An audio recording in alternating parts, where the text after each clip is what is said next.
Hello বন্ধুরা, আজকে আবার একটা রান্নার নতুন ভিডিও নিয়ে চলে আসলাম। আজকে সকাল থেকেই ভাবছিলাম কি রান্না করব কিন্তু কিছু ভেবে উঠতে পারছিলাম না। তারপরে ভাবছিলাম চলো ছোট ছোট কয়েকটা পেঁয়াজ আছে, এই দিয়ে আজকে একটা সবজি বানিয়ে নেওয়া যাক।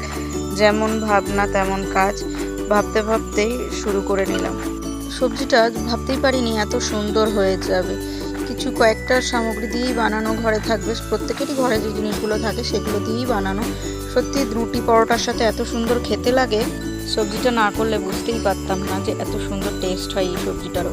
পেঁয়াজও যে এত সুন্দর বানানো যায়, তো সবজিটা পেয়ে এত খুশি হয়ে গেছে যে বারবার বলছে এবার থেকে কখনো পরোটা বানালে তুমি এই সবজিটাই বানাবে।